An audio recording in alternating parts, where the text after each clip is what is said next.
teman-teman semua melakukan learning need analysis gitu, tapi pendekatannya interview. Kenapa? Learning need analysis itu adalah kondisi kita mau membandingkan gitu ya, antara kompetensi yang standar atau ideal, result, gitu. Kedua action, ketiga baru kompetensi. Efisien dalam memanfaatkan waktu diskusi gitu, artinya nggak overtime seperti itu. Saya baru sadar bahwa bertanya sederhana itu lebih sulit lagi daripada bertanya yang kompleks gitu.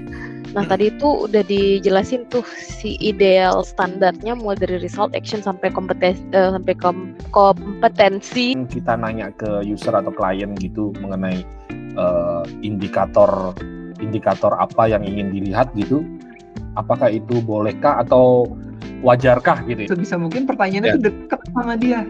Ya. Dia sebisa mungkin pertanyaan kita tuh bikin dia mudah aja menjawab. Setelah role play, memang harus banyak role play deh kayaknya deh. Hasil seperti apa sih yang pengen Mas Fauzan lihat? Mungkin ya jadi nanti mereka kalau buat artikel itu tuh semua terstruktur. Jadi nanti kita ngelihatnya dari outputnya mereka ya, dari artikelnya mereka ya.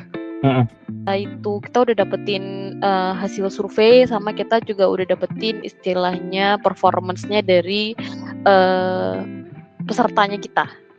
Nah, kemudian kan kita nggak semata-mata melihat dari evidence-nya itu aja kan, tapi harus godaannya gitu ya, godaannya kalau menanyakan itu saya pengen lebih tajam gitu. Jadi kadang kita suka di-counter lagi sama si usernya, misalnya gini, iya tapi kita udah kerja di sini udah 3 tahun, udah 5 tahun nggak pernah dapat training gitu. Kan misalnya RAC-nya ini tidak harus berurutan atau misalnya bisa diutak-atik gitu misalnya. Hal ini itu jarang dilakukan oleh beberapa organisasi gitu ya.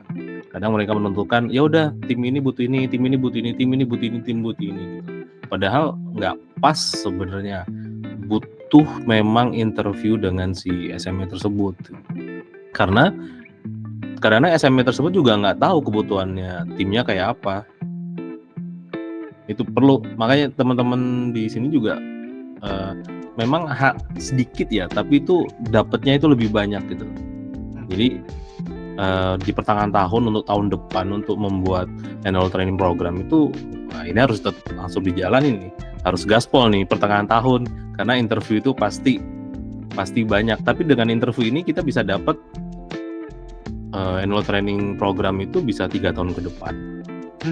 Nah itu manfaatnya di situ, kecil tapi manfaatnya gede banget.